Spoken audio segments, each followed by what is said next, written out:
Thank you for listening to this episode of Changes Big and Small. This is your host, Damian. Changing Big and Small will help you take action in your life with intention and purpose. In each episode, I invite you to accept unexpected challenges that will help you take action to live the life that you want. In this second part of my conversation with Dr. Gaines, we talk about romantic relationships and what he's found are the differences and similarities around the world. We also discuss what makes relationships more challenging and how we can show up in a way that is generous and open-hearted to help make our relationships successful, especially romantic relationships. Dr. Gaines is a senior lecturer at Brunel University in London and specializes in the fields of relationship science and ethnic studies. So I'm fascinated about the idea of self. And a few months back, I read some information about what the idea of self means and that it's often negotiated from relationships and in community. And you seem to have also written on the idea of self. Could you talk to me about this concept of self and how it relates to relationships? Sure. I mean, if we think of the self in general, it's basically an individual's sense that he or she is separate from, yet interconnected to the rest of his or her physical and social environment. So that's true in general. Some people write about a relational self. So what aspects of us are most salient within the context of one type of relationship versus another type of relationship. Now, some social psychologists argue, well, there's no one self, there are as many selves as there are relationships. I view it a bit differently. There is something to us that we take from situation to situation that we're unable to change at all. But at any given moment in time, if we have to sort of take a snapshot of the individual, there's something about that person. And in principle, that person ought to be able to reflect on that being separate from, yet interconnected to other people, to humanity, but certainly connected to significant others. So yes, self is important in general, and self as played out, as you say, negotiated, even formed, changed in relationships is key. So I think on the one hand, we as partners often want to have some sense that the person we're dealing with has some consistency, at least in dealing with us across time. But by the same token, we might encourage that other person to evolve, mature in different ways, just like that other person might challenge us in different ways. So on the one hand, ideally there is a self that's relatively stable, yet kind of open to change. That might be kind of the best of both worlds. Yeah, and you write also about values, attitudes, motives, emotions, and all of those are different elements, I imagine, as well, that may change to different degrees. So, for example, while values might be a bit more constant, emotions are much more variable. Exactly. When I write about personality, I cast kind of a broad net. And like you're saying, there are the more stable aspects, like so-called traits, motives, values. Attitudes, maybe not quite as stable as what I just mentioned, traits, motives, values, but maybe more stable than moods or emotions. So I consider all of that part of personality really individual differences in qualities that are outside the domain of so-called intelligence or presumed cognitive ability. So much of that other stuff gets lumped under personality. All of it, personality, intelligence, and more, can be grouped together into this big idea that we call the self. At least that's what I would argue. To what degree can we tell people's personalities when we first meet them? And how do we get to know people's personalities over time? Yeah, there is the whole issue of first impressions. So there's one issue, sort of the person within, and then there's the other part, the person projected to other people, which may or may not be one and the same. It may be that, a first encounter maybe doesn't reveal all that much depending on what we see as kind of the purpose for the interaction.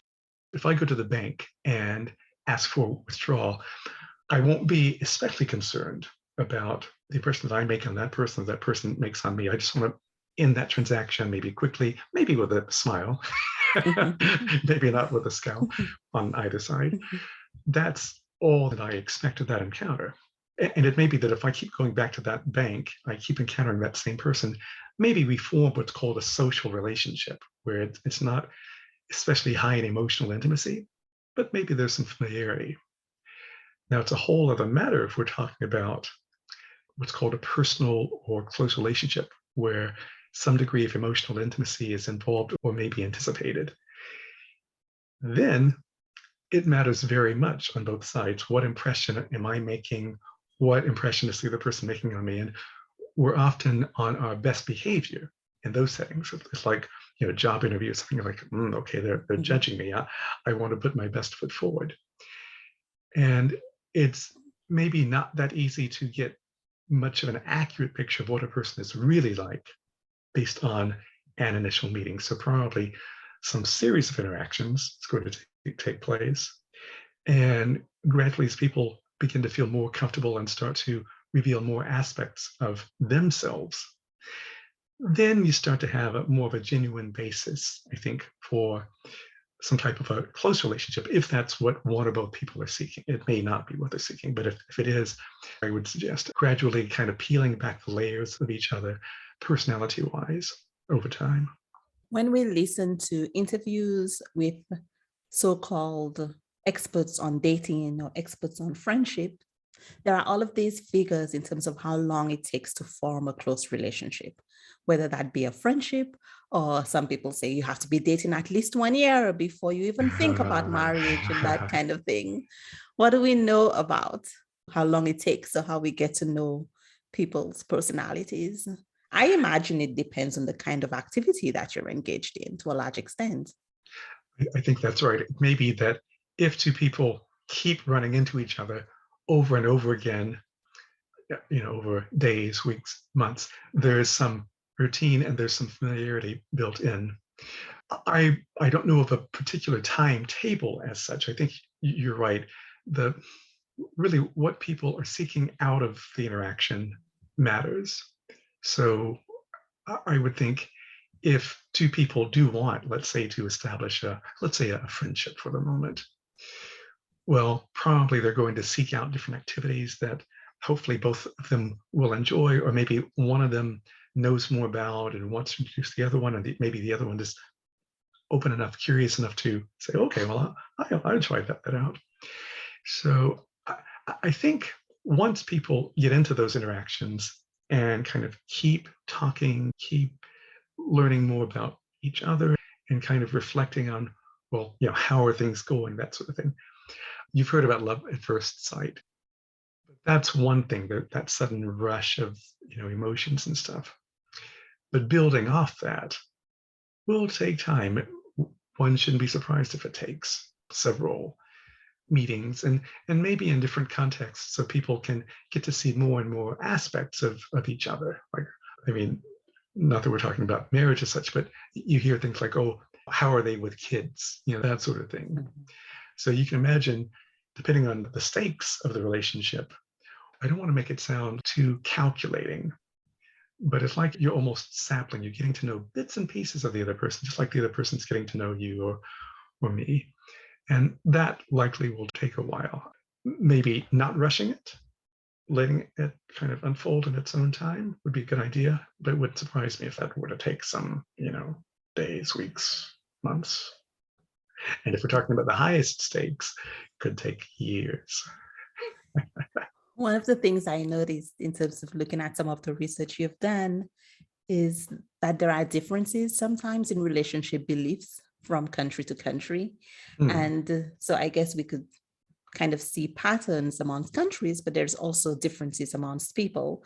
So for example, some people believe in love at first sight, and I think that's kind of a mindset to some extent, or even a determination of what do you consider to be love? Is it that rush that you talk about, or are there other elements to it as well? And I'm curious, as you've explored different countries and different people, what have you found about some of the differences in those beliefs around close relationships? Honestly, what's struck me in terms of my main research has been a lot of the similarities, actually, in terms of not only what makes relationships tick, but what sorts of expectations people have out of those relationships. The more reorientated people are, the more they tried working things out when their partners were angry or critical, maybe in seemingly unfair ways. So that's been the interesting part, seeing the dynamics of the relationship, what makes the relationship tick and keep going. There's a lot of similarity across different parts of the world, but how we tap into those concepts like cultural values, these organized sets of beliefs that get communicated to us, but maybe, like you're saying, we as individuals may differ. We don't always buy into the same values to the same extent, even in the same country. So that to me has been, in a way, surprising, given how a lot of the literature talks about like individualism versus collectivism, like it's either or, that entire countries are this way or the other. What I found is, number one, it's like you're saying, a lot of differences among individuals. And number two, the similarities are striking once you take into account the methodology aspect. Well, it's very interesting now too, with all of the, I guess, I don't know how much credence to give this, but all of the reality TV things that happen around relationships as well. So let's see, like, is love blind, or how much do people need to talk and explore values? Do people have to live together before they get married? All of those interesting questions that society seems to be grappling with to some extent as well. Absolutely, absolutely. At a time when it seems that we expect more of our relationships than, say, previous generations did in various parts of the world, that's pretty well documented in so-called Western countries, but increasingly in countries that wouldn't call themselves Western as well. So as the stakes go up, for example, marriage, well, it's about, creating that home, maybe starting a family or maybe not, and stuff like that. But we place demands, and our partners place demands on the relationship that maybe 50 years ago weren't getting placed on relationships to the same extent, like mutual respect, mutual genuine love. So we have those expectations. Plus, in many parts of the world, it's a lot easier to get out of marriages than it was decades ago.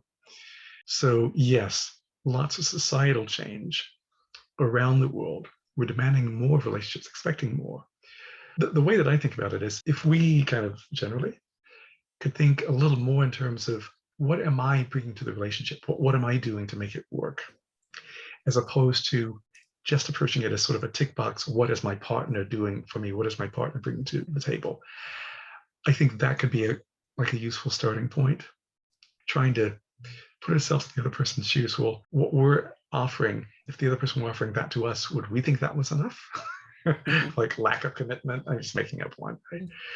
So you're right. Lots of demands that in previous eras just weren't at issue, maybe should have been at issue, but weren't, but for a whole host of reasons. So-called reality shows could be selling us a bit short. There's this image that there's that right person out there. You just gotta look hard enough and present yourself well enough. Well, real life doesn't really work like that. And it may be that there's not one particular person. There may be lots of quite suitable partners. But if we can work on us, at least as much as we hope to, work on or draw out the best of other people.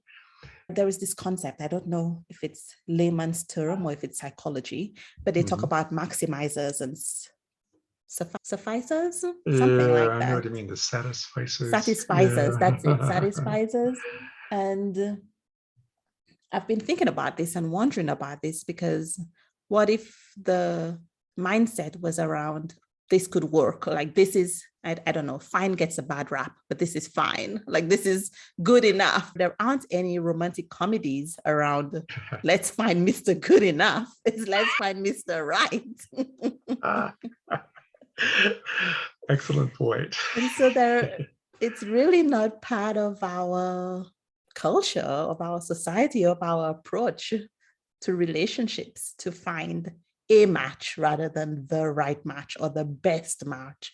all of those words that make it really complicated to know when to stop looking. I mean, what a good point. This idea, this romantic ideal. I mean, I pick on the U.S. for more. I'm from the U.S., so I can get away with it a bit. You know, what Hollywood markets as kind of your standard like rom-com, that sort of thing. Even if we take the unreality of a lot of the scenarios out of the picture, there's exactly that point that you're making, because they really are about there's that special someone, there's that special soulmate. You've just got to be open. Whereas it may well be that there are any number of people who would be great relationship partners that we might be overlooking because we've got these, like you hear things like, oh, but I've got my standards. Okay, I don't want to intrude on anybody's standards, but it's just, well, we want to be aware of the kind of relationship that we might be entering into. But if we're judging people, for example, solely on external characteristics and maybe not taking the time to get to know the other person, it may be that we actually know various people in our lives relatively well, but we're somehow holding out for what we think is like the best catch. It may be that people spend their lives doing that. This is like the total worst case scenario, right? Yep. Holding out, and never developing a close bond with anyone, at least to that person's liking, because, oh, well, so-and-so was never good. Well, but all of us, we're human, we're going to have our flaws. And we often don't take that same mindset into relationships thinking about us as opposed to what we think about the other person. It's about, like you say, what can we get out of this relationship? What's in it for us? There is maybe for a fair number of people that kind of calculating aspect. And one of the cool things, like the work I mentioned on accommodation, was it comes out of a whole tradition. It's called interdependence theory. It's about how two people affect each other's thoughts, feelings, and behaviors. We started off as a very much exchange-based theory. It's like, if I give so much, then I rightfully expect to get this much in return. There's a calculating aspect, and maybe a challenge is for people to sometimes get past that tendency to try to work out what's in it for me right now, because it may get in the way of seeing, well, what could be a good thing over the long term. Once we get over this difficulty, whether it's financial circumstances or whatever that's preventing us, making us hold back. I know that you go both into attachment theory and interdependence theory. I've had an episode before on attachment theory that listeners can listen to, but interdependence theory is a bit newer to me. Can you speak a little bit more about that in relation to close relationships? So interdependence theory is all about to what extent are people affecting each other in ways that promote a relationship or maybe undermine a relationship. Like if people are being very selfish, very I-orientated, it wouldn't be surprising, if they say and they do things that even if they don't intend it, can kind of wear down the relationship, the resolve of the other person. That, in a nutshell, is what interdependence theory is about. Now, there's a key part of it that looks at influences on commitment, and that's really our decision to stick with a relationship over the long term. For what it's worth, is what the theory argues. The more people experience goodies, rewards, the more likely they are to commit. The more often they receive like penalties, costs, the less likely they are to commit. But there's more to commitment than just how satisfied are people. Interdependence theorists have admitted there's more to it than that, to a person committing and then staying in the relationship. Part of it is also, there is that looking around, that calculating, do I think I can do better? Is this the best that I can do given the circumstances? And the more alternatives we see to the relationship, which could be actually just being on our own or being with somebody else, the more we see those other options, the less committed we tend to be. And then finally, there's kind of how much we put into the relationship, what's called investments, time, money, emotions, anything that's hard to pull back once we've made that offer, basically.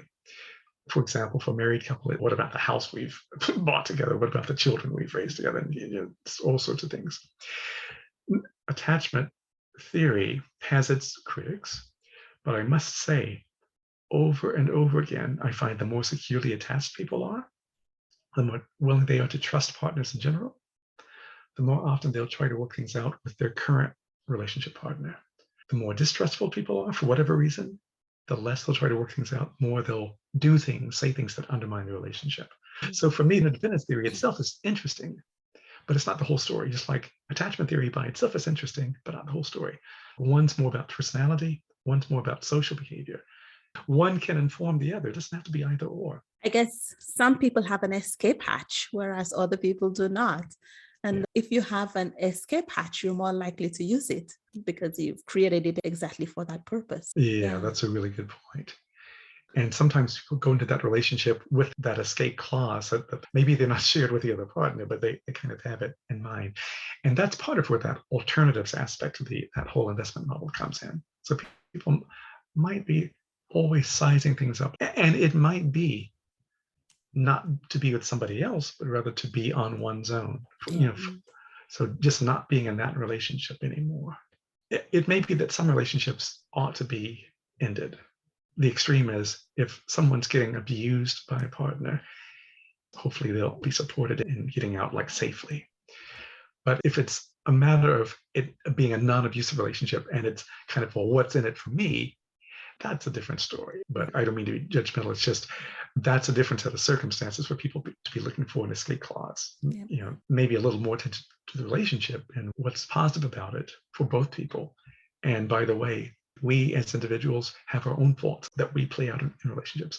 So maybe giving our partners a little bit of a break, not assuming the worst about them, and maybe taking a little bit more critical view of ourselves. Maybe that more balanced way of thinking about the self and other could benefit if the goal is to remain in a relationship. If that's not the goal, then maybe being upfront about that could save some time and aggravation, but who am I to judge? Well, an escape clause, and especially for people who are less securely attached, I'm quite happy by myself. That has been my escape clause to myself in some circumstances. So, yeah, I think that the whole idea of interdependence theory and attachment theory and seeing how those play out in how we show up is interesting, not just on a theoretical level, but what does it actually mean for the way that we show up in relationships?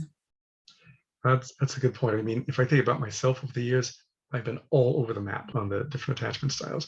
If we think about who's like insecure, well, what are the reasons for insecurity? One supposedly is what's called anxious ambivalence. Like, I want to be involved, but I'm worried that the other person won't love me as much as I love that other person. Hence, I distrust the other person. There's another type that's called avoidant. I want to be in a relationship, but I'm worried that my partner will ask more of me than I feel I can give.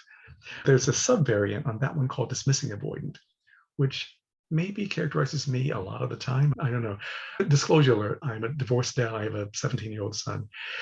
The way I think about life has changed fundamentally since my young ones come into the world. So now I think of myself as dad, basically. But in terms of romantic relationships, there's this dismissing avoidant type that basically says, well, I don't need relationships. I got my job, I got my hobbies, I got my education, I got whatever. I can think of lots of times in my life, hey, maybe right now, but lots of times in my life where that's been kind of my thinking. So I know what you mean. That too kind of undermines relationships. And it's considered insecure because it's not admitting all of us need that bond with other people. Now, we may find different relationships fulfill that need in different ways, whether it's romantic or family or friends or whatever. But all of us as human, nearly all of us have that built-in need. I mean, we're an extremely social species, as the events of the pandemic have made very clear. It's really stressful to us when we don't have that bond reaffirmed, and it's important when we can get it reaffirmed. So yeah, I'm with you. So what looks like to the kind of untrained eye as, oh, that person's just confident, it may be behind that confidence, it's that, do I have what it takes to make it in a relationship? And if I don't even want to admit that, and instead it's not judging anybody but me at the moment. So I make up a trivial mini example. It's like, I got my music. I love music. It's like the story of my life. I could spend the whole day just listening to music, but I can't really because I got it paid mortgage and do all sorts of stuff, raise a son. But there are lots of things I can do with my time that kind of divert me from even seriously considering relationships. And it may be that a lot of people are in that situation, maybe not for bad reasons, but the effect is that it's distancing. It's not acknowledging a need within us that all of us have, basically. Anyway, how do I keep going on these tangents when you ask such straightforward questions? It's just fun stuff to talk about, I guess. Well, your passion is coming through about the topic. I hope, if nothing else, I hope that's what comes through. It's an endlessly fascinating topic for me. So one of the areas that has become more of interest in the recent past is interethnic relationship. And so interethnic relationship is between ethnic groups as opposed to within an ethnic group, for listeners who may not be familiar with the term. So we use interethnic for between groups and intra for within a group. You've already shared earlier that in your research, regardless of who you're focusing on, you find the same things in terms of what makes relationships more successful versus less successful. That's right. In terms of like the one-on-one dynamics, right, there's a lot of similarity. I think where there is difference is a lot of the outside pressures that people bring to bear. And it can be stuff like strangers or even acquaintances, yelling ethnic slurs or being violent or stuff like that. But it may not be such dramatic stuff. It could be friends or even family members being more standoffish, or concerns about, well, what if my boss at work finds out? When we did the study of interethnic relationships, we had some open-ended questions, like, have people experienced difficulty? One of my colleagues was especially interested in sort of organizational psychology. And we had an open-ended question like, to what extent have you shared your relationship with your co-workers or your boss? Now, this is the 1990s, it was a while back, but they were saying stuff like, I don't dare say a word because if my boss found out, I'd be sacked. It has nothing to do with job performance. Wow. It's about that person's stereotyping, that person's prejudice, that person's discrimination, that outside person. Those are real influences. They can undermine potentially even the best of efforts within the relationship. So I think what makes interethnic relationships unique is quite often people feel like it's okay and almost like it's their right to weigh in on somebody else's relationship. It could be in an abstract way, like how they answered surveys about, are you opposed to this sort of marriage or whatever? But it may be more concrete, in your face ways, physically or psychologically abusing other people. So those are real difficulties that a lot of interethnic couples face that help to explain why the divorce rate tends to be quite a bit higher for interethnic versus intraethnic. So I guess maybe the more kind of full way that I should think about it is there's a lot of common ground across intra and interethnic relationships, but there are some unique difficulties, I think, that interethnic couples face, that if those same things had happened to intraethnic couples, we'd be seeing, comparable divorce rates and breakup rates, because it's like people not letting enough alone. Can I just share one tidbit with you? Of course. I remember this was years ago when I was in the States. I remember being at a restaurant New Year's Eve with my then fiance. And I'm from Texas, for what it's worth. And this elderly gentleman, I'm elderly now, but back then I wasn't. This older gentleman comes up and he starts quizzing us. My then fiance was Latina, Hispanic. And he seemed to take interest in us, started asking us questions like, oh, looks like you two are out for New Year's Eve. How are you doing? Can you tell me a little bit about yourselves? And we're just like answering his questions. We're like, wow, he's paying attention to us. How nice. But then he goes, no, but what I don't understand is, how could you two be a couple? Because you, pointing to me, have dark skin and kinky hair. Now, at that point, I think then fiance went to talk to the manager or something, because now this guy and I are starting to have more of a heated conversation. The gentleman was asked to leave the area. I didn't think he was kicked out of the restaurant. But it's just one of those, what they call microaggressions. It's like most couples wouldn't even have to deal with that issue. When I've been involved intra-ethnically, intra-racially, that's been a non-issue. I can't think of anything comparable happening. Over the years, I've been involved with inter and intra ethnically, and it's with the inter-ethnic relationships that those sorts of outside factors have come intruding. So I say that sort of, so if it's standard and it's an anecdote, it's called a stanecdote. I made that up at some point, but but The it's professor joke. so it's to kind of flesh out in a kind of concrete way what a lot of individuals were reporting to us anonymously, of course, that is part of their lived reality.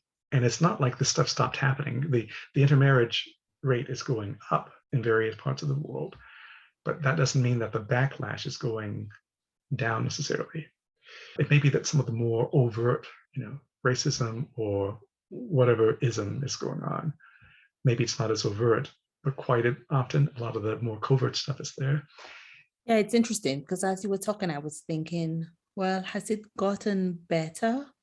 We can see the movements towards the right kind of increasing in popularity in countries all over the world, in Europe, and well, in the US. We saw what happened in the last couple of elections. And Absolutely. so I was thinking it is better. And now I'm not at all sure. I just came back from Belgium where I saw a lot of interracial couples, mixed children, and that kind of thing. And I stopped in a few cafes and stuff where people were very friendly and very welcoming.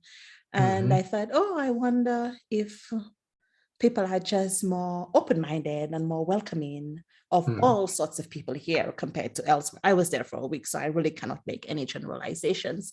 But yeah, I was curious if it's getting better, but it doesn't really sound like we're quite where we could be yet.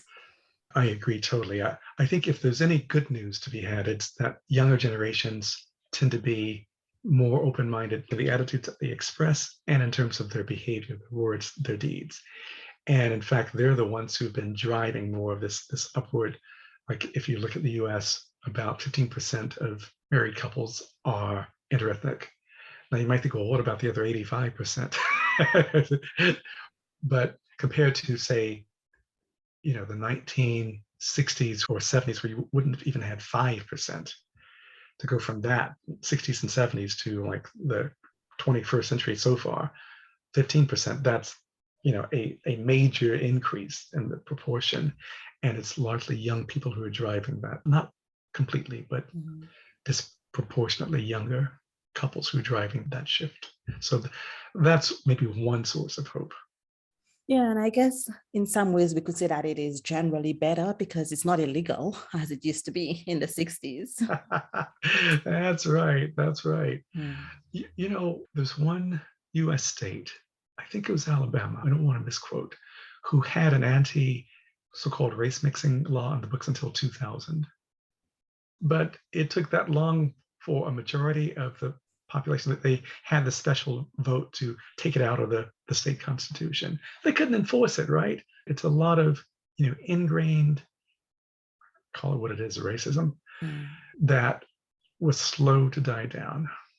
We're winding down, so I would like us to end with maybe some invitation for listeners. And so if people in a relationship, whatever relationship they're in, so maybe this is a dating or romantic relationship, but if not, maybe this is a close friendship. What's a relationship maintaining behavior that they could be doing over the next week or two? Yeah, I think it may feel natural if somebody who's close to us is critical toward us, is angry toward us, and we feel like they're being unfair. Maybe the gut response is, well, if they're going to treat me this way, I'm going to treat them that way. And so there. Understandable. And at that moment, it might feel like the right thing to do for the individual. Maybe stepping back a little bit, if the relationship is worth maintaining, and maybe it isn't, but if it is, stepping back and maybe before retaliating, basically, stepping back a bit to ask, well, is this really what I want our relationship to come to? Is this how I want it to end? And do I want it to end right now? If the answer is yes, then hey, if the retaliation is what you need to do, then fine. But if the answer is no, I actually want to keep this relationship intact, stepping back, trying the best that one can to get the partner to talk through, wow, what's going on, with you? Can we talk about this? And that simple step of not retaliating, kind of dialing down the tension, can be enough in many instances to keep the relationship going strong. And where it gets slightly more controversial is, if that fails, what do you do next? My mentor, Kel Russell, would say, well, don't say anything. Just hope the partner comes down on his or her own. That's a tougher sell. And it's not the ideal way that one could handle it, but it may be the best of a bad situation. So if we can practice a bit more of that ourselves, and like we're saying about demanding things not only of our partners, but of ourselves as well, that would be maybe the best bit of advice I could give. And the other thing would be, even if a partner is behaving unfairly, maybe rather than believe the worst about why they're behaving that way, like that's just who they are, well, maybe it's what's going on in their lives that maybe they could do with some talking through, because maybe that's really what's going on. They're just taking out this frustration on us. So that would be the one other thing, to try to hold back from judging the other person right then, and trying to work out, well, what situation brought on this behavior? Was it really, not me? And was it something else that happened at work or with, mates or whatever? So those would be a couple of little bits of advice that I know the research is there. Yeah. And as you said, not necessarily something that's easy. It definitely involves us letting go of our ego to a large extent. But you got that. Yeah, but I've definitely seen that be helpful in all sorts of situations. If you could de-escalate the tension, and if you could show up with compassion, with love, with whatever positive emotions you can bring to bear in that moment, it tends to really help. Absolutely. I couldn't agree more. Do you have any final words you want to say before we end our conversation today? I mean, really nothing but thank you. It's a pleasure to be able to chat like this, and the pleasure is all mine. Well, the pleasure is mine. Thank you for listening to this episode. If you've enjoyed it and think someone else would benefit, please share the episode with them. Would you reach out to me with any questions you may have? You can get in touch by emailing contact@changesbigandsmall.com. And if you've enjoyed this episode, please leave a review wherever you're listening to the podcast. It helps other people find the show, and it's the best way that you can show appreciation for my weekly interviews on Changes Big and Small. Remember, change begins with one small step. Have a great week.